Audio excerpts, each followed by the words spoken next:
Hello, my name is Stefania Munoz. I'm a licensed practical nurse, and I'm here to give you a speech on everything you need to know about how blood sugar and insulin levels work in your body, especially if you are obese, but not necessarily diabetic, and why it's important to know these things. So, how many people have trouble losing weight? I know I do. Maybe do you have a few extra pounds to lose? Or maybe you're one of those people who are skinny fat. You're skinny overall, but when you go like this, you have a big belly, and that is inflammation.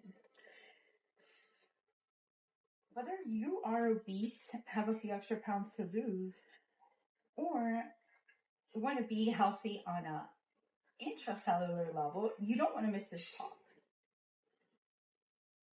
So obesity is at an all-time high in America, and it's getting so severe that the World Health Organization, the American Medical Association, and the National Institute of Health consider it to be a chronic disease, even similar to addiction. So the CDC states that the prevalence of obesity is around 40% in adults in America. Obesity, if left unchecked, will eventually lead to other health diseases such as hyperglycemia, hyperinsulinemia, which we're going to talk about later, hypertension, dyslipidemia, hyperuricemia, elevated inflammatory markers, and much more. So, obesity is known to affect more people in the lower economic bracket simply because of lack of food. So, today I will plant a seed in your heads so that the disease, particularly those associated with high blood sugar levels in the blood, don't affect you. So, the first thing we're going to be talking about is the relationship between blood sugar and insulin in the body, and how we should know and why we should know how it works. So, why do we eat? We eat because we need energy to do things, right? We need energy to go to work, to play with our son. We need energy to even our organs or tissues, they need energy to do all the internal processes that they're required to do. So where do we get this energy? We get it from food. But not all food is made the same, right? But let's think, okay, what did our ancestors eat? They ate things that came from the trees, from the ground, animals. They ate natural stuff. Now, 2024 is a great time to be alive, especially if you're a foodie like me, right? There's such great palatable foods out there, like pizza, McDonald's, chicken nuggets. Oh my God, the list goes on and on. But the problem with these types of food is that they're engineered to be addicting and unsatiable. But they come with high costs. They damage the gut microbiome, they make us obese, they make us tired, they make us sick. So let's talk about how we get obese. We get obese by consuming extra calories, having little to no activity, becoming insulin resistant, which we're going to talk about later.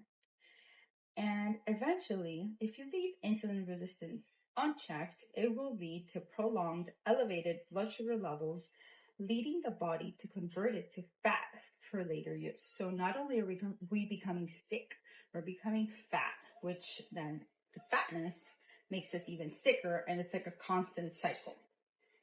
So let's be clear. Not all foods are made the same. So they're known as macronutrients. What are they? Carbs, protein, and fats, right? Our body can use all of these for energy, but the preferred one is glucose because it hits us the fastest, it's the quickest. So now, in the absence of carbs, then the body can use proteins and fats, but that's not what we're here to talk about. So the body uses carbs mostly for energy, but the carbs are converted into sugar. So all the carbs you eat are basically sugar.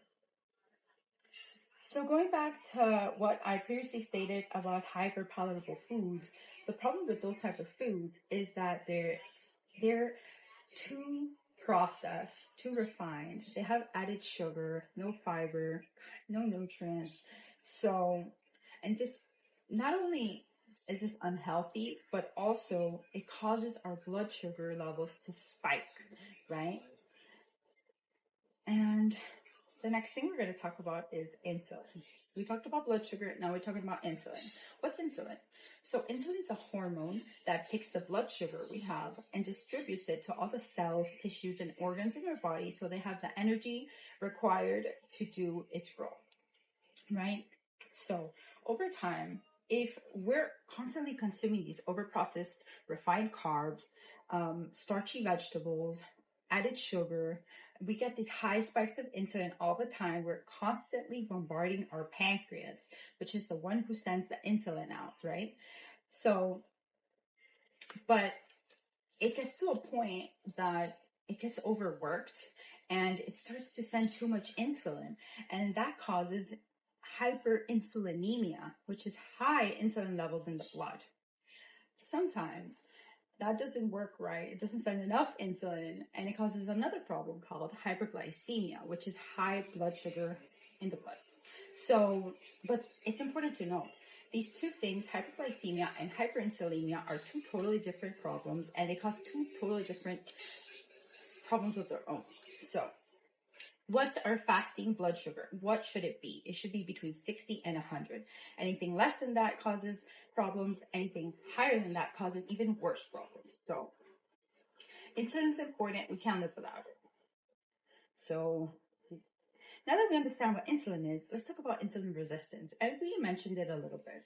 So, when you overconsume these carbs in such a way that you're not looking at the glycemic load, which is the percentage of sugar within it and how it affects our blood. Not all carbs are made the same, right? So let's say a potato will affect our blood even higher than a donut, surprisingly, because of how processed it is.